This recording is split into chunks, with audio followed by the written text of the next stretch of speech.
Halo, perkenalkan nama saya Jose dengan NIM 24 2018 019. Dalam video kali ini saya akan mempresentasikan tentang Green Ethiopian Renaissance Dam. Yang pertama kita mulai dari lokasinya, di mana lokasinya berada di Sungai Nil Biru dengan proses konstruksi selama 6 tahun yang dimulai dari 2011 sampai dengan 2017.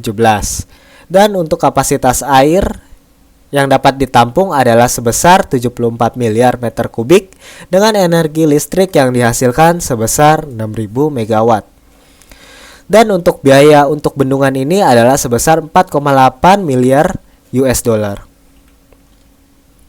Nah, selanjutnya kita akan membahas tentang metode pelaksanaan konstruksi, di mana kita melakukan pemilihan lokasi. Nah, lokasi untuk Grand Ethiopian Renaissance Dam ini berada di sekitar sini, yang artinya untuk presipitasi pada daerah tersebut adalah sebesar 1001 sampai 1250 mm.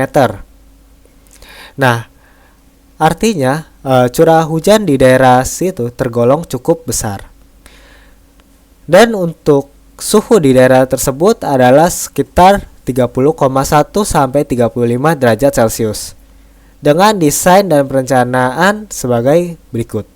Nah, untuk desainnya sendiri terdapat 3 bangunan utama. Yang pertama ada bendungan utama, ada saddle dam, dan juga ada spillway. Nah, spillway ini bertujuan untuk mengurangi air ketika air sudah mencapai batas kapasitas dari bendungan ini.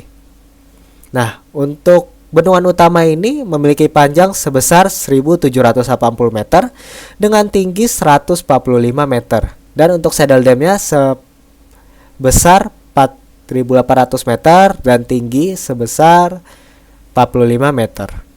Nah, selanjutnya ada konstruksi struktur utama. Setelah itu dilakukan pembangunan PLTA dan pengisian waduk. Nah, sekarang kita lebih dalam lagi membahas tentang konstruksi struktur utamanya, yang dimana pertama melakukan survei di lapangan dengan menggunakan total station. Selanjutnya membuat jalan kerja agar memudahkan alat berat dari satu tempat ke tempat lainnya. Selanjutnya membangun cover dam sementara agar air tidak masuk ke dalam daerah proyek. Dan juga selanjutnya melakukan dewatering pada permukaan tanah. Selain itu juga melakukan pembersihan lahan yang akan dibangun pada bendungan dan juga menggali tanah untuk pembangunan pondasi. Nah, sebelum melakukan pembangunan pondasi dilakukan pekerjaan perbaikan tanah untuk pondasi bangunan dengan menggunakan grouting.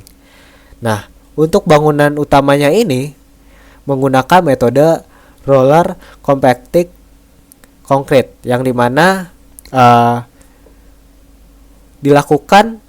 beton ini dilakukan pemadatan dengan alat berat. Nah, tujuannya untuk mendapatkan mutu yang tinggi dan juga mengurangi biaya dibandingkan dengan biaya beton konvensional.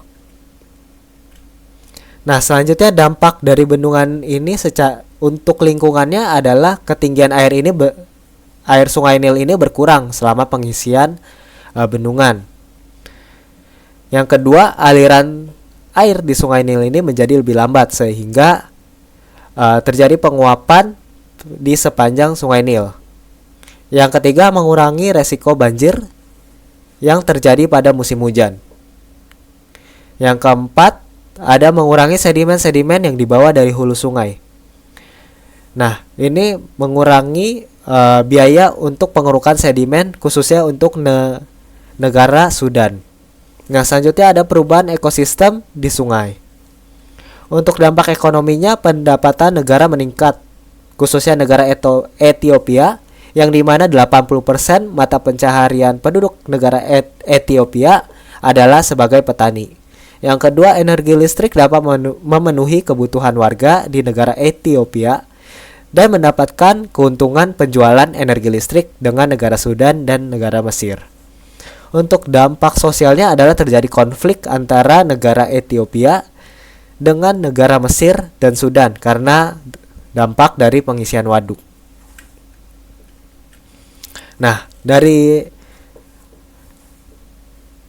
proyek tersebut saya dapat menyimpulkan bahwa proyek ini memberikan dampak positif seperti peningkatan pendapatan negara, pemenuhan kebutuhan energi, dan pengurangan resiko banjir.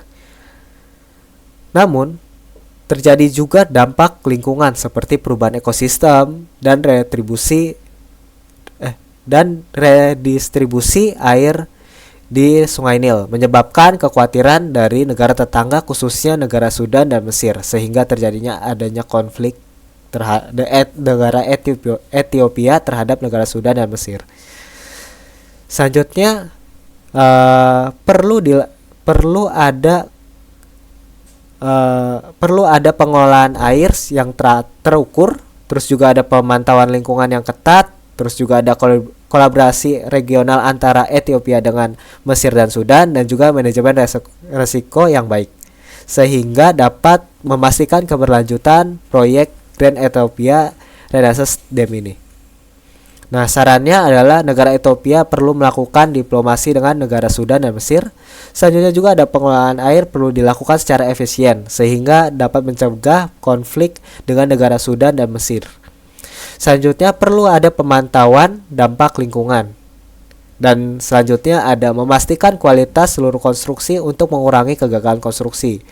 Selain itu juga perlu adanya pengawasan dan pemeliharaan secara berkala terhadap bangunan ini agar tidak mengakibatkan banyak korban jiwa. Selain itu juga perlu menyiapkan rencana darurat dalam mengatasi kemungkinan kegagalan konstruksi.